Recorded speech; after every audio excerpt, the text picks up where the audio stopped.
Hello student, मैं आपका दोस्त अंकित मॉडर्न हिस्ट्री की क्लास में आपका स्वागत करता हूं स्टूडेंट। तो आज हम पढ़ेंगे ब्रिटिश कॉन्क्वेस्ट अफगानिस्तान और अफगानिस्तान के साथ सिंध एंड पंजाब भी कवर करेंगे स्टूडेंट आज। चलिए शुरू करते हैं। तो देखिए स्टूडेंट, पहला क्वेश्चन आएगा दिमाग में। Why North West Frontier become crucial for the British?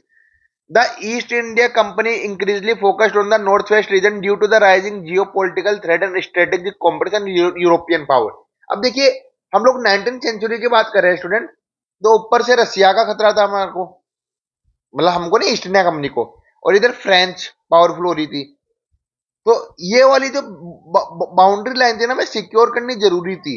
अगर ये सिक्योर नहीं करेंगे तो एक्सटर्नल थ्रेट रहेगा हमें कि भैया यूरोपियन पावर्स में इंडिया में एंटर कर सकती है। तो इसमें कौन से रीजन आते हैं? All three region, Afghanistan, Sindh और पंजाब। तो ये वाला, तो इधर वाला एरिया तो अफगानिस्तान का था, ये वाला सिंध का है, और ऊपर वाला पाकिस्तान का एरिया है। तो तीनों बड़े इंपॉर्टेंट एरिया थे। They formed a geopolitical chain guarding Indian north west border. इन्होंने क्या किया कि इन तीनों को ही जीतने की कोशिश करी, जिससे कि नॉर्थ वेस्ट बॉर्डर को कंसोलिडेट किया जा सके। Britain wanted to block Russian influence, जिससे कि रशियन इन्फ्लुएंस इंडिया में एंटर ना कर सके। समझ गए स्टूडेंट? अब देखिए, यहां से फैक्चुअल डेटा आपको याद रखना है स्टूडेंट। लॉर्ड मिंटो 1807 से 1809 तक रहता है। देखिए, लॉर्ड मिंटो 1807 से 1809 तक रहता है। तो ये वाली चीज जो आपको मैं बता रहा हूं, इसको याद रखना, डायरेक्टली एग्जाम में पूछी जाएगी कि इन्होंने कौन काम पे किसको भेजा था। तो तेहरान जो ईरान में जगह है, वहां पे मालकोम को भेजा था। किसने भेजा था? लॉर्ड मिंटो ने। अब अभी क्यों भेजा था तेहरान में मालकोम को? जिससे कि फ्रेंच और रशियन इंडिया में ना एंटर कर सके, उनको वहां पे ही काउंटर किया जा सके। काबुल में किसको भेजा था? एलिफिंस्टन को। एलिफिन को, जिससे कि अफगान पॉलिटिक्स में वो एक्सेस कर सके, जिससे कि हमारा जो रशियन है या फिर फ्रेंच हमारे इंडिया में एंटर ना कर सके। लाहौर में किसको भेजा था? मेटकाल्फ को। याद रखना स्टूडेंट, लाहौर में किसको भेजा था? मेटकाल्फ को, कि वो रंजीत सिंह के साथ बैलेंस ट्रीटी कर सके। और सिंध में भेजा था स्मिथ को, कि इंडस रीजन को सिक्योर कर सके। तो ये चारों याद रखना है। तेहरान में मालकोम, काबुल में एलिफिंस्टन, लाहौर में मेटकाल्फ, सिंध में स्मिथ। ऐसे ऐसे याद रख सकते हैं स्टूडेंट। डायरेक्टली क्वेश्चन आ सकता है ये कि लॉर्ड मिंटो ने किस किस डिप्लोमेट को कहां कहां भेजा था। समझ गए स्टूडेंट? अब देखिए student, first phase preluded to first Afghan war. अब पहली अफगान वॉर देखेंगे अपन। अब तुम जानते हो अफगानिस्तान इंपोर्टेंट रहा है क्योंकि ग्रेट गेम का पार्ट रहा है। ब्रिटेन वर्सेस रशिया की लड़ाई चल रही है एक तरह से, कि रशिया इंडिया में एंटर कर सकता है। Fear of Russian expansion towards India, तो ब्रिटिशर्स को क्या डर था कि रशियन इंडिया में एंटर ना कर जाए कहीं।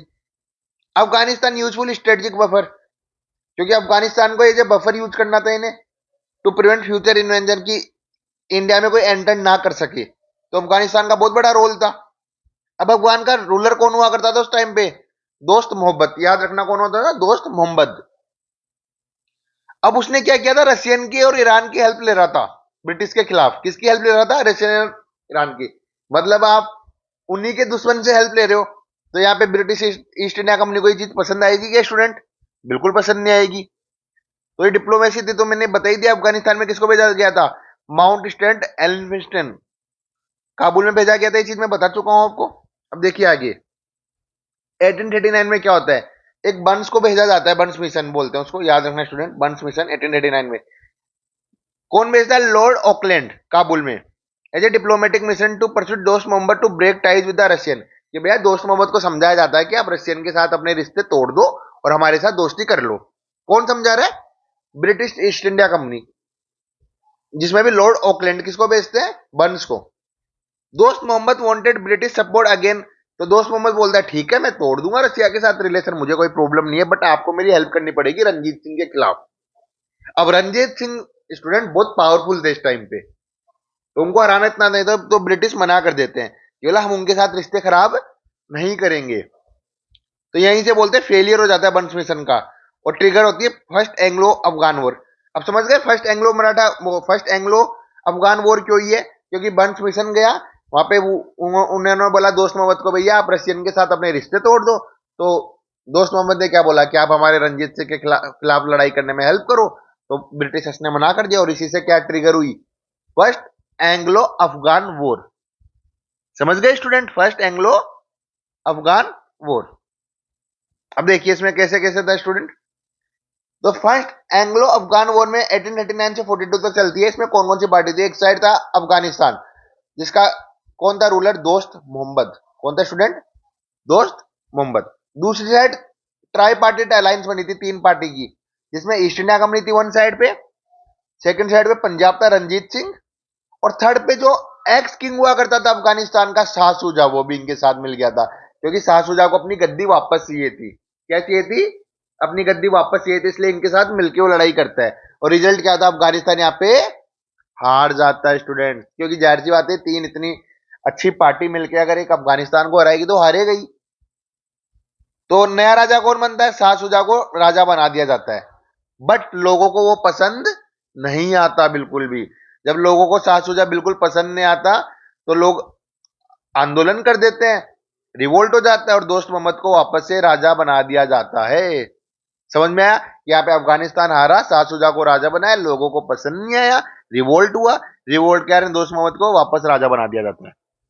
उसके बाद क्या होता है? ब्रिटिश ऑफिसर्स को मार दिया जाता है, लड़ाई खत्म हो चुकी है, मैकनाटन मर्डर, जनरल एलिफिंस्टन भी मर जाता है, तो कंप्लीट डिजास्टर हो जाता है। और यहाँ पे जो ब्रिटिश प्रेस्टीज होती है ना, वो कोलैप्स हो जाती है। मतलब एक तरह से देखा जाए तो ये वॉर ब्रिटिशर्स हार जाते हैं। क्या करते हैं? हार जाते हैं। अब उसके बाद क्या होता है?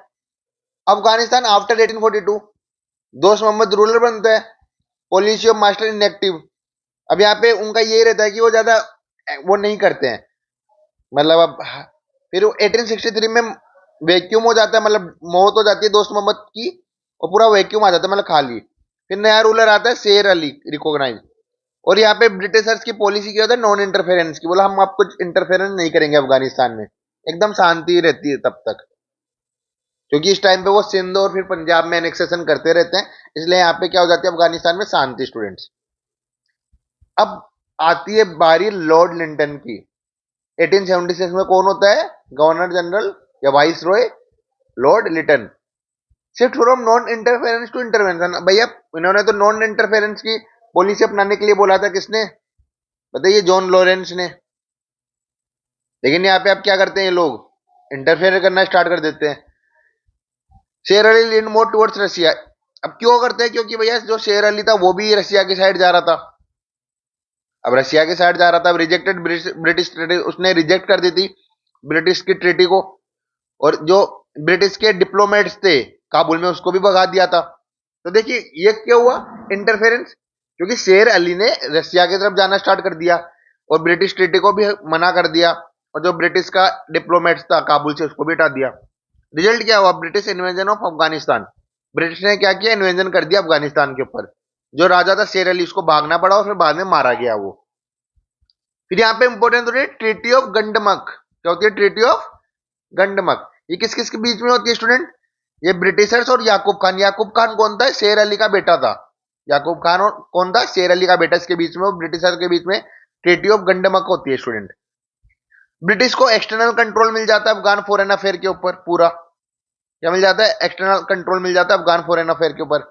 उसके बाद क्या होता है स्टूडेंट? रिवोल्ट होता है। क्या होता है? रिवोल्ट। और अफगानिस्तान रिवोल्टेड अगेंस्ट याकूब खान। जो अफगान के लोग थे वही रिवोल्ट करते थे याकूब खान। तो लिटन ट्राई करता है सप्रेस की, लेकिन वो नहीं कर पाता, क्योंकि जो लोग थे अफगान वो याकूब खान से खुश नहीं थे, बिल्कुल खुश नहीं थे। फिर लॉर्ड रिपन की एंट्री होती है और वो अफगान एडवेंचर को खत्म करता है। यूज अफगानिस्तान एज उसको यूज करता है, एज बफर स्टेट के रूप में यूज करता है, बफर स्टेट के रूप में यूज करता है। अब ये छोटा सा ये भी देख लीजिए आप, थर्ड एंग्लो मराठा। तो इस टाइम पे जो हो रहा था स्टूडेंट लॉर्ड लिटन के टाइम, इसको सेकंड एंग्लो अफगान वॉर बोलते हैं, 1878 से 1888 तक सेकंड एंग्लो अफगान वॉर। अब थर्ड एंग्लो अफगान वॉर कब हुई थी स्टूडेंट? 1919 में। रूलर कौन था? अमनुल्लाह खान। तो वो पूरे आजादी चाहिए था, full independence in foreign affair. तो आउटकम क्या होता है? ट्रीटी ऑफ 1921 होती है, तो अफगानिस्तान को कंप्लीट इंडिपेंडेंस एक्सटर्नल मैटर में मिल जाता है स्टूडेंट। होप सो आपको ये स्टूडेंट पूरा अफगानिस्तान का एक चैप्टर समझ में आया होगा। अब नेक्स्ट हम करेंगे स्टूडेंट सिंध। तो स्टूडेंट अब स्टार्ट करते हैं ब्रिटिश कॉन्क्वेस्ट सिंध। तो अफगानिस्तान अपन को आपको समझ में आ गया स्टूडेंट। अब सिंध स्टार्ट करते हैं। तो देखिए स्टूडेंट, सिंध का ऐसा है, देखो सिंध को जरूरत ही नहीं थी करने की, लेकिन जब अफगानिस्तान वॉर हारते हैं ना, एंग्लो अफगानिस्तान वॉर लोग ओकलैंड के टाइम पे, तब वो फ्रस्ट्रेशन होती है ना, बस उसी फ्रस्ट्रेशन को पूरा करने के लिए बोला जाता है सिंध को एनेक्स किया था इन्होंने, जबकि सिंध का इतना कोई बड़ा रोल था ही नहीं। अब देखिए स्टूडेंट, सिंध इंपोर्टेंट क्यों है? क्योंकि स्ट्रेटेजिक गेटवे होता है वेस्ट एशिया। अब ये इंडिया है, बिग साइड क्या है, पूरा एशिया, वेस्ट एशिया, तो ये यहाँ पे सिंध आया है, तो सिंध के लिए वेस्ट एशिया का गेट है ये। Part of the border British Impress policy. अब यहाँ पे ब्रिटिश को अगर फैलना है तो सिंध को लेना जरूरी था। अफगानिस्तान का रास्ता भी जाता है यहाँ से, और अफगानिस्तान के साथ कौन था उस टाइम पे? रसिया। ग्रेट गेम चल रहा था स्टूडेंट, बता चुका हूं मैं आपको। और पंजाब पावर को भी वीक करना था, सिख पावर्स को। और यहाँ पे रिसोर्स और ट्रेड के हिसाब से भी देखा जाए तो रूट्स काफी थे, पोर्ट्स वगैरह भी है यहाँ पे, जहाँ से काफी मतलब ट्रेड किया जाता है स्टूडेंट्स। और सबसे इंपॉर्टेंट था मकरन कोस्ट को करना था। मकरन कोस्ट कहाँ पे है? ईरान और पाकिस्तान के बॉर्डर पे है मकरन कोस्ट, मेरी टाइम सिक्योरिटी के लिए, जिससे कि और कोई यहाँ अटैक ना कर सके। तो ये थोड़ा इंपॉर्टेंट था सिंध का। अब यहाँ पे कौन रूल किया करता था? यहाँ पे स्टूडेंट तालपुरा डायनेस्टी होती थी, मतलब पहले और भी डायनेस्टी थी, लेकिन अपने लिए वो जानना इतना इंपॉर्टेंट नहीं है। अगर आप पाकिस्तानी पेपर दे रहे हो स्टेट, मतलब पाकिस्तानी आईएएस का, तो आप देख सकते हैं स्टूडेंट। तो तालपुरा डायनेस्टी 1783 में देखो स्टूडेंट, यहाँ पे 4 भाई होते थे, मीर फतेह, मीर गुलाम, मीर करम एंड मीर मुराद। इनको 4 यार बोलते थे, ये ब्रदर्स थे। क्या क्या नाम थे? मीर फतेह, मीर गुलाम, मीर कुराम एंड मीर मुराद। इनको 4 यार बोलते थे, और ये अपने आप को टाइटल देते थे आमिर का। किसका टाइटल देते थे अपने को? आमिर का। ये 4 भाई थे। इन्होंने अमरकोट, जोधपुर, कराची और सिखपुर को भी इन्होंने मतलब अपने कब्जे में ले लिया था स्टूडेंट, कैप्चर कर लिया था इन्होंने। 1800 British force out of Sindh initially. British को वहां से निकलना पड़ा था सिंध से इनिशियली 1800 के अंदर। अब ग्रोइंग ब्रिटिश इंटरेस्ट क्यों बढ़ा? क्योंकि 1807 में ट्रीटी ऑफ टिलसिट होती है, ट्रीटी ऑफ टिलसिट। अब ये किसके बीच में होती है? ये नेपोलियन और जार अलेक्जेंडर के बीच में होती है। किसके बीच में होती है? नेपोलियन और जार अलेक्जेंडर। क्योंकि उनको अब डर था कि भैया फ्रेंच है ना, पर्सिया के थ्रू होते होते यहाँ सिंध होते होते इंडिया ना आ जाए, क्योंकि इन लोगों ने दोस्ती कर लिया, यहाँ पे फ्रेंच और रशियन की दोस्ती हो गई है। तो ब्रिटिश को रियलाइज हुआ कि सिंध की स्ट्रेटेजिकली बहुत ज्यादा ही इंपॉर्टेंट है, इसलिए स्टूडेंट। अब देखिए स्टूडेंट, डिप्लोमेटिक स्टेज 1809 में मैंने बता दिया, लॉर्ड मिंटो ने डिप्लोमेटिक मिशन भेजा था। क्या नाम था? स्मिथ नाम था स्टूडेंट उसका। किसने भेजा था? लॉर्ड मिंटो ने। ये चीज मैं बता चुका हूं आपको। 1832 में दोस्ती वाली ट्रीटी चल रही थी। Amir bet the French letter revision exclude American, है ना। बेंटिक ने किसको भेजा था? पोटिंगर को भेजा था, इंडस नेविगेशन के लिए, कि ब्रिटिश के लिए ओपन कर दिया जाए और ब्रिटिश अपना ट्रेड अच्छे से कर सके वहां से। आमिर ने कॉपरेट भी किया था राजा ऑफ जोधपुर के साथ। मतलब ये लोग सही से काम कर रहे थे, आपने देखा तो कुछ इन्होंने वो नहीं किया। 1835 में British determine to control Sindh and इनको 1835 में उन्हें रियलाइज हुआ कि मैं कैसे भी सिंध को पूरा कंट्रोल करना है अपने, जबकि वो लोग तो कुछ बोल ही नहीं रहे थे। लेकिन आपको इंपोर्टेंट याद रहना चाहिए 1809 का स्टूडेंट। अब देखिए 1836 से 39 के बीच में क्या हो, लॉक ऑकलैंड आ जाता है। ये ऑकलैंड है स्टूडेंट, ठीक कर देता हूं मैं, Auckland. Lord Auckland. First Afghan war होती है, जो मैं पढ़ा चुका हूं आपको। ऑनगोइंग सिंध सिख कॉन्फ्लिक्ट भी चलता रहता है यहाँ पे। 1839 में ट्राइबाइट ट्रेटी, शाह शुजा सरेंडर कर देता है और सिंध के ऊपर, शाह शुजा सरेंडर कर देता है सिंध के ऊपर। 1839 में अमीर force into the subsidiary alliance. 1839 में किसके अंडर आ जाते हैं? Subsidiary alliance. आने वाली क्लासेस में सब्सिडरी अलायंस डिटेल में पढ़ाऊंगा स्टूडेंट में। और यहाँ पे कौन रुकता है? Major Outram station in Sindh, मतलब एक तरह से डिप्लोमेट बन जाता है वो सिंध में। कौन? Major Outram. आमिर के ऊपर बर्डन हो जाता है, फाइनेंशियली बहुत ज्यादा कर्जा होता है। 1842 में अफगान वॉर खत्म होती है और ब्रिटिश की ह्यूमिलिएशन होती है। तो annexation plan system death of maharaja, यहीं पे आप देखो तो रंजीत सिंह भी मर चुका है उधर। तो Lord Ellenborough replace Auckland. अब ऑकलैंड की जगह कौन आता है? Lord Ellenborough. कौन आता है student? Lord Ellenborough. Amir accused of conspiracy Outram replaced by Charles Napier. अब जो आउटरम था यहाँ पे, उसकी जगह कौन आ जाता है? Charles Napier. तो देखिए लॉर्ड एलन ब्रो आता है ऑकलैंड की जगह, और मेजर आउटरम की जगह कौन आ जाता है? Charles Napier. और एनेक्सेशन कर देते हैं सिंध का 1843 में। नेपियर अटैक करता है सिंध के ऊपर, बैटल ऑफ मियानी और जब्बू होती है। कौन करता है? नेपियर अटैक करता है सिंध पे। क्या क्या होती है? बैटल ऑफ मियानी एंड जब्बू। 1843 में सिंध को अपने एनेक्स कर लिया जाता है पूरा, और बॉम्बे प्रेसिडेंसी का पार्ट बना दिया जाता है किसको, सिंध को। और नेपियर को बनाया जाता है चीफ कमिश्नर। कौन बनाता है, Dalhousie. Napier appointed chief commissioner by Dalhousie. और यहाँ पे एक लाइन बोली गई थी फेमस, पेकवी आई हैव सिन, मतलब मैंने पाप किया है, क्योंकि सिंध को एनेक्स करने का कोई रीजन था ही नहीं, जबरदस्ती किया था कि कॉन्स्पिरेसी वगैरह, लड़ाई करी म्यानी वगैरह, और बाद में ये चीज बोली गई थी। तो सिग्निफिकेंस क्या निकलता है इसका, कि कंप्लीट ब्रिटिश कंट्रोल हो जाता है इंडस रूट के ऊपर, डिफेंस भी रशिया और अफगानिस्तान के खिलाफ ज्यादा पावरफुल हो जाती है, और एक्सपेंशन हो जाता है बलूचिस्तान और पंजाब के लिए, और complete British control over Indus route के ऊपर कंप्लीट कंट्रोल हो जाता है स्टूडेंट, किसका, सिंध का। तो होप सो आपको सिंध समझ में आया होगा स्टूडेंट, तो ज्यादा नहीं है देखो सिंध में। अब नेक्स्ट अपन पढ़ेंगे स्टूडेंट पंजाब। क्या पढ़ेंगे स्टूडेंट, पंजाब। चलिए स्टूडेंट स्टार्ट करते हैं ब्रिटिश कॉन्क्वेस्ट पंजाब। अब देखिए स्टूडेंट पंजाब की कहानी कैसे क्या चलती है। Why Punjab strategically located between British India and Afghanistan के बीच में क्या आता था स्टूडेंट, यहाँ पे पंजाब आता था। एक की frontier in the power struggle known as the great game. अब ये मतलब की हो सकता था, क्योंकि ग्रेट गेम किसके बीच में चल रहा था, अफगानिस्तान रशिया से दोस्ती कर रहा है, तो पंजाब का भी रोल हो सकता था बहुत बड़ा। और यहाँ पे एग्रीकल्चर लैंड भी अच्छी थी, मिलिट्री रीजन अच्छा था, और जो सिख आर्मी थी काफी स्ट्रॉन्ग हुआ करती थी, तो ब्रिटिश के एक्सपेंशन के लिए खतरा थी ये। और यहीं पे खालसा अथॉरिटी की भी राइज होता है। 1769 में खालसा अपनी सोवरेनिटी कर देते हैं, खुद के कोइंस बनाते हैं, और अपने आप को इंडिपेंडेंट रूलर मानते हैं, इंडिपेंडेंट रूल करते हैं। अब देखिए बैकग्राउंड बता देता हूँ स्टूडेंट में आपको। बेसिकली जो सिख एम्पायर चलता था वो मिस्र में बटा हुआ था, मिस्र में बटा हुआ था, किसमें बटा हुआ था, मिस्र में। टोटल कितने मिस्र थी स्टूडेंट, 12 मिस्र। टोटल कितनी मिस्र थी, 12, है ना। और ये हर मिस्र का खुद की टेरिटरी होती थी हर मिस्र की, और खुद की फोर्स होती थी, खुद की आर्मी होती थी। देखिए इस मिस्र its own territory and military of force. अब टोटल कितने मिस्र है, 12।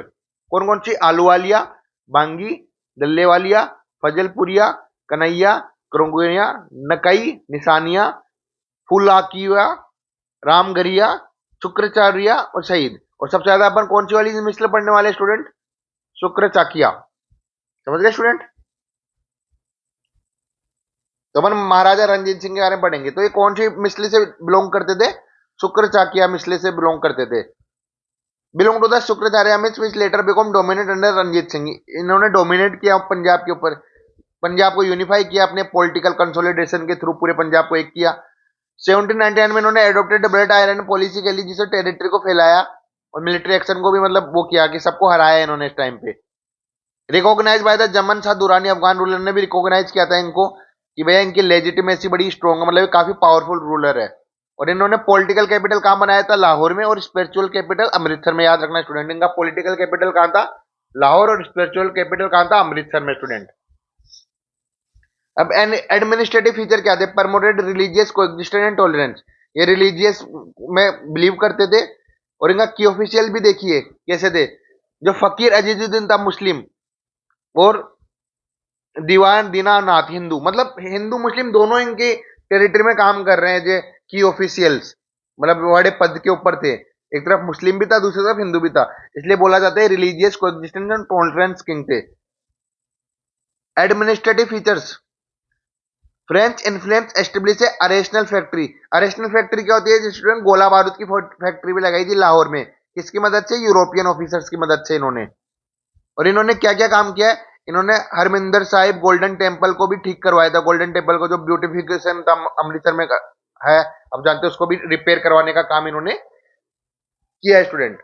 उसके अलावा देखिए छोटी मोटी चीजें, इतना नहीं पूछा लेकिन फिर भी आपको मैं बता देता हूँ कि इन्होंने कॉन्क्वेस्ट कैसे किया है। लाहौर को कैप्चर किया था 1799 में, अमृतसर को 1802 में, सेंट्रल पंजाब को 1806 में, कांगड़ा को 1811 में स्टूडेंट, एटलोक को 1813 में, मुल्तान 18 में, 19 में कश्मीर, 1820 में देरा गाजी खान, देरा इस्माइल खान को मारा इन्होंने, 31 में पेशावर को ले लिया, 36 में लद्दाख, 37 में जामरूद।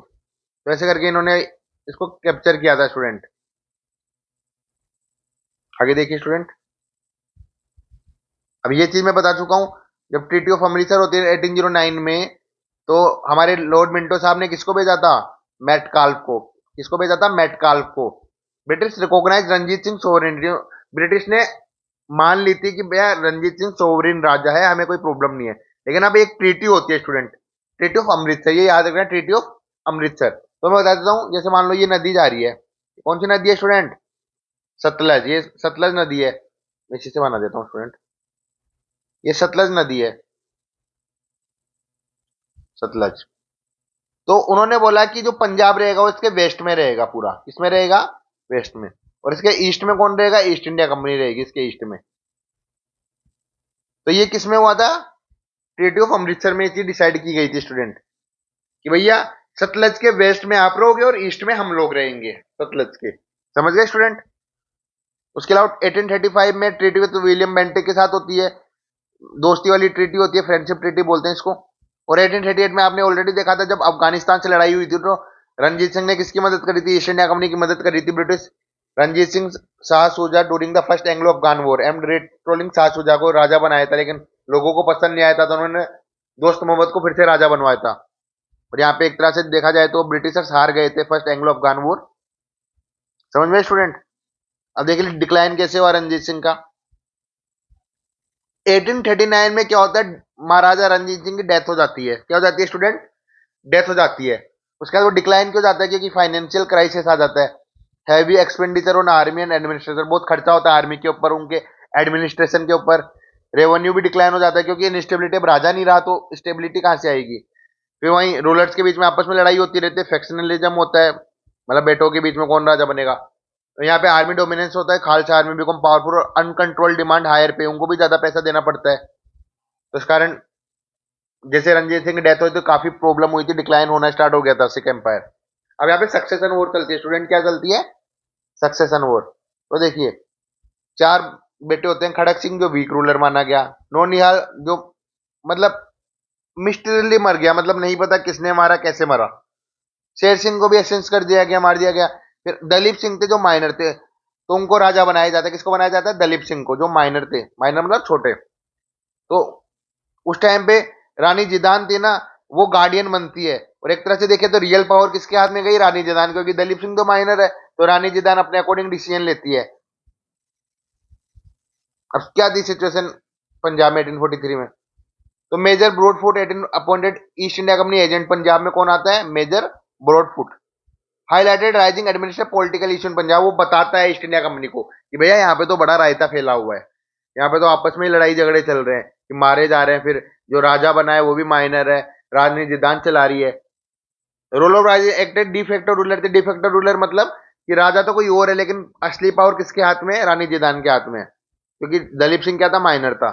इनिशियली अपॉइंटेड हर ब्रदर, अपने भाई को वजीर बनाती है, लेकिन बाद में मरवा देती है।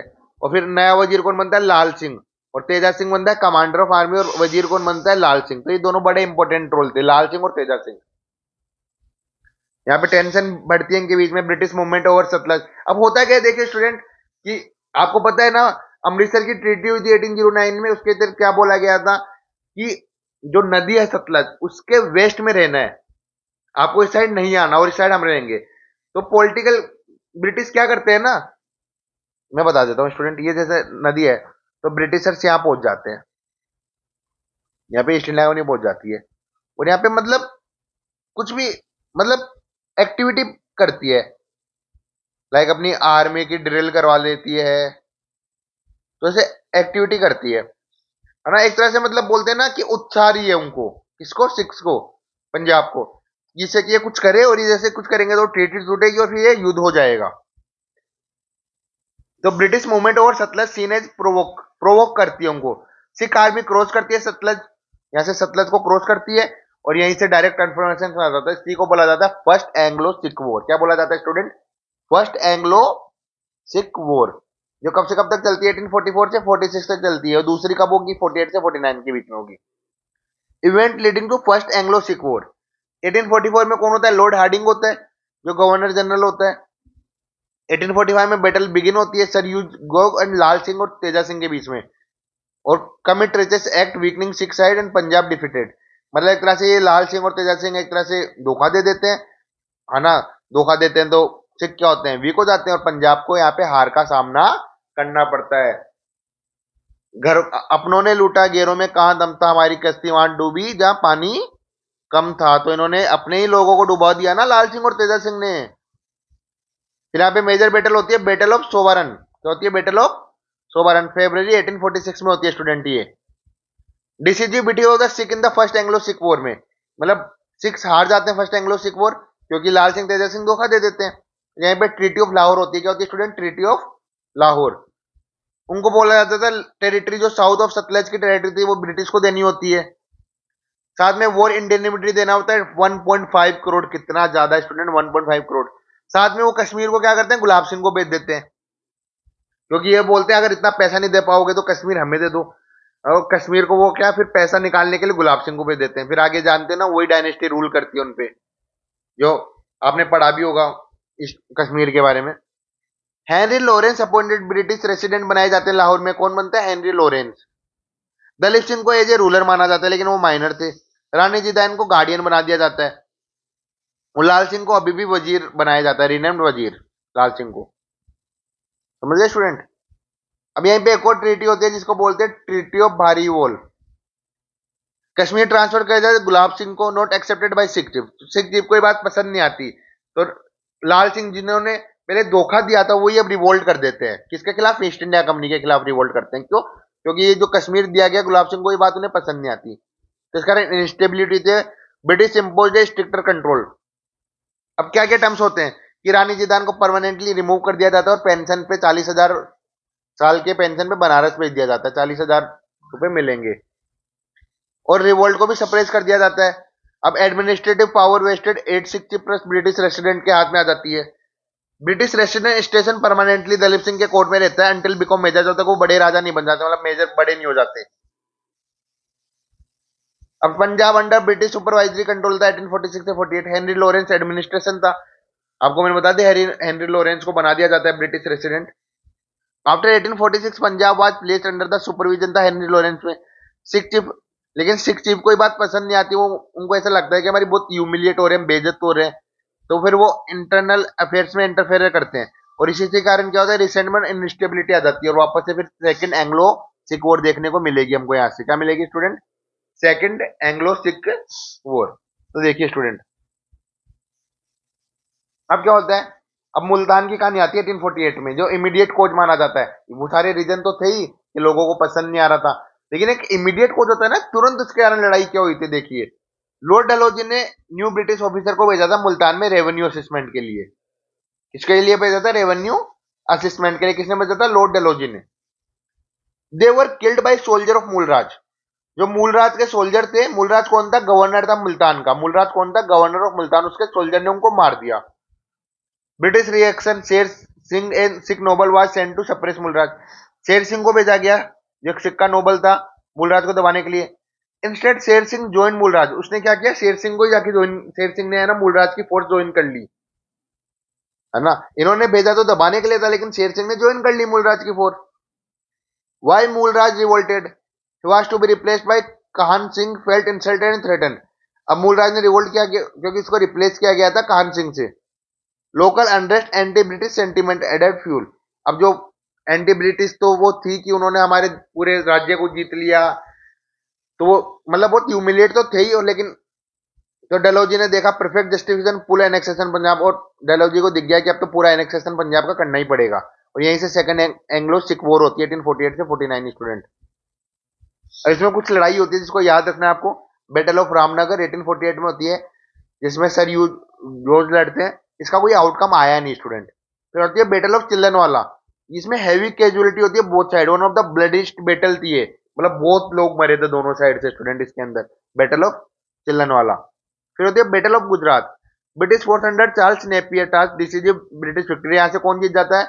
यहाँ से ईस्ट इंडिया कंपनी जीत जाती है स्टूडेंट। कौन जीता है? ईस्ट इंडिया कंपनी है, second Anglo Sikh war.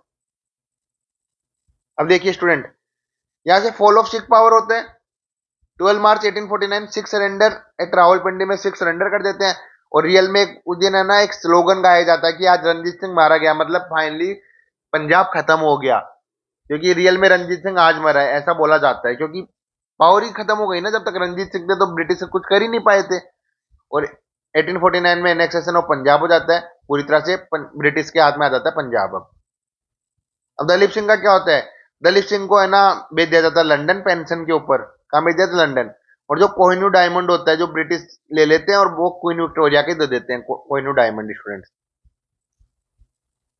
British administrative setup in Punjab, बाद में क्या होता है कि ट्राई मेंबर बोर्ड बनता है जिसमें हेनरी लॉरेंस पॉलिटिकल अफेयर संभालते हैं, जॉन मेंसल रेवेन्यू एडमिनिस्ट्रेशन संभालते हैं और चार्ल्स मेंसल जुडिशियल एडमिनिस्ट्रेशन संभालते हैं। बाद में इसको चीफ कमिश्नर प्रोविंस बना दी जाती है, जिसको जॉन लॉरेंस को अपॉइंटेड किया जाता है चीफ कमिश्नर ऑफ पंजाब। तो यहाँ से पूरी पंजाब की कहानी खत्म होती है स्टूडेंट। तो होप सो आपको समझ में आया होगा। तो आज हमने इस क्लास में क्या क्या कवर किया स्टूडेंट, पंजाब कवर कर लिया, देन हमने कवर किया सिंध भी कवर कर लिया स्टूडेंट अपन ने, एंड अफगानिस्तान भी कवर कर लिया। होप सो आपको वीडियो पसंद आई होगी। नेक्स्ट क्लास में मैं इसके पीवाईक्यू लेके आऊंगा स्टूडेंट, तो आप देख सकते हैं किस टाइप के क्वेश्चन यहाँ से पूछे गए और इन फ्यूचर भी किस टाइप के क्वेश्चन पूछे जाएंगे। चैनल को लाइक कमेंट करना मत भूलिए, शेयर करिए अपने फ्रेंड्स के साथ, सब्सक्राइब करिए, और ये नोट्स चाहिए आपको तो टेलीग्राम चैनल पर जुड़ सकते हैं। टेलीग्राम का लिंक मैंने ऑलरेडी पिन किया हुआ है मेरे डिस्क्रिप्शन में। Thank you student.